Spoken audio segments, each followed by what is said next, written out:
He is an incredible master storyteller.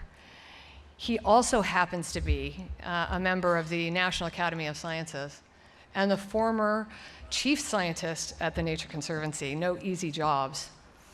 He's been the director at the Institute for the last 3 years, and during that time, he's doubled the faculty, he's created a new PhD program, and he's had the Institute partner on the LA 2028 Olympic bid, and so much more. So please join me in welcoming my dear friend, Peter Kareiva.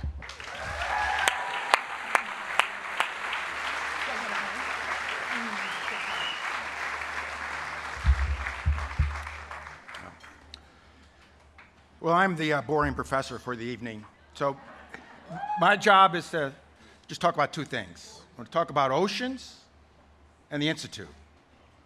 The oceans, it's kind of obvious. You see it up here on the ceiling. You know, as school kids, I bet every one of us in school kids somehow got a lesson about how important the oceans are, 2/3 of the planet, all the food that comes from them, and all that type of stuff. But that's not really the thing about oceans. I think the thing about oceans is there's a mystery. It's beautiful, it's exotic, there's things we don't know. We're drawn to oceans. People are drawn to oceans. Picture LA and Nebraska, right? You wouldn't live there. I mean, most of the world's population is coastal.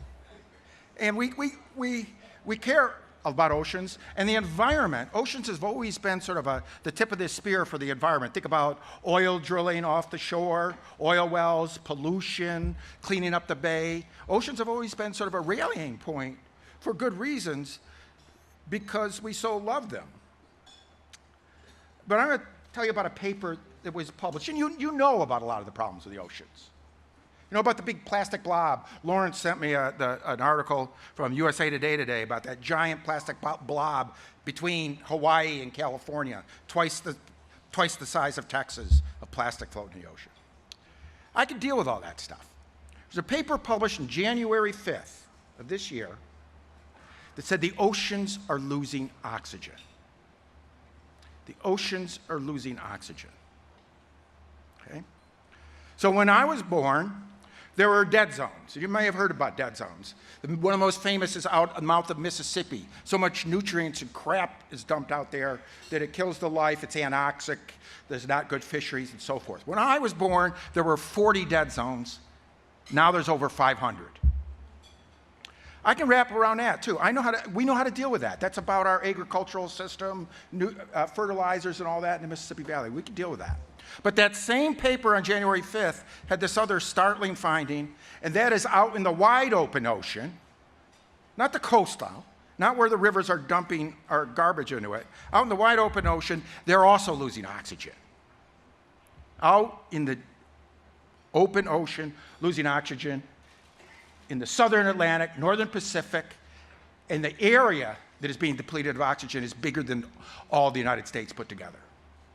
Now that's like kidney failure for the planet. That's a serious deal, and I don't want to ruin your evening, because at Viros, what do? We get up here and we tell doom and gloom stories. And that's not my point with telling you this about the ocean. I tell you this about the ocean because we've dealt with ocean problems before.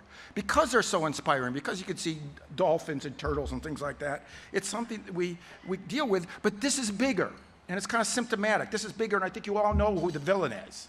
The villain is global warming. Hot water doesn't hold on to oxygen. Warmer water doesn't hold on to oxygen as well. That's a complicated problem. There's no TED Talk for that. There's no TED Talk. There's 1,000 TED Talks. Not one TED Talk, there's 1,000 TED Talks we need with that sort of wicked problem. I'm not, I'm worried, I'm concerned. I'm at a university because I am concerned for that. But there's something about our species, we live by our wits. We forget that sometimes, but in my old job as a conservation biologist, I had close encounters with things like grizzly bears and polar bears. You have a close encounter with a grizzly bear or polar bear, and you look at yourself, and you say, I live by this. I'm just prey for that thing. We, as a species, live by our wits, and we've done a lot. You know, at some point of this, I think they have dolphins around on the ceiling. But when the dolphins come over the ceiling, think about this. 30 years ago, we were slaughtering 100,000 dolphins a year. 100,000 a year. And through a massive consumer movement, boycott, market pressure, and new technology, now it's less than 400 a year. And that's why all your little tuna fish cans have pictures of dolphins on them, dolphin safe. And that's pretty cool. But this problem, this ocean problem that we're talking about here, loss of oxygen, is a bigger deal. And that's why I say the 1,000 TED Talks, and that's what the Institute is really about, because it's not one discipline. This takes atmospheric science. It takes ocean science. It takes conservation biology. It's going to take chemistry, engineers. Policy and politics are going to be important. Storytelling. It's why we embrace the humanities and storytelling. The private sector is going to have to play a major, major role. When you have a problem as wicked as the ocean running out of oxygen, there isn't just one idea. It's all the different sectors, and that's what the Institute does, is bring all those different sciences and approaches to it. Environmental programs are probably on every campus. I haven't been to a college campus that doesn't have an environmental program. And I think they all sort of do what I just said. They all recognize that you need chemistry and atmosphere and policy and law.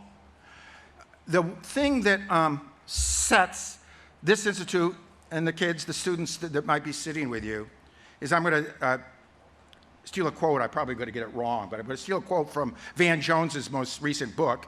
He borrowed the quote from someone, so it's okay. I think he borrowed it from Ben Franklin. And here's what it is. Let's see if I get this right. Tell me, and I will forget. Tell me, and I will forget. Teach me, and I may remember. Teach me, and I may remember. Involve me, and I will learn. Involve me, and I will learn. And that is the culture. You know, that's the culture. That's the culture of the Institute. That's why we send the students out to do that sort of stuff. So it's not convenient for you to be here tonight. The time for convenient environmentalism is over with. When the ocean's running out of oxygen, we need everybody. That's everybody. And they have to be all in. We have to be all in. And being all in, you know, you can find your way. You could be all in through your private sector. You could be all in through your storytelling. You could be all in because you're an engineer. There's a lot of ways of being all in because they're all part of it. But it really is the time to be all in. And then following the motto of the quote that I stole from Van Jones, I'm a teacher. I teach even lab classes. So a little experiment. Just think about the losing oxygen. So this is going to be really hard for John Sully, but close your mouth so that you can't breathe through your mouth. So you're only breathing through your nose. For 10 seconds, just pinch your nose.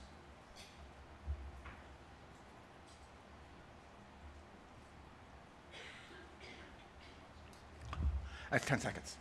Doesn't feel good, does it? That's what we're doing to the oceans. Thank you for being here. It's a first step to being all in.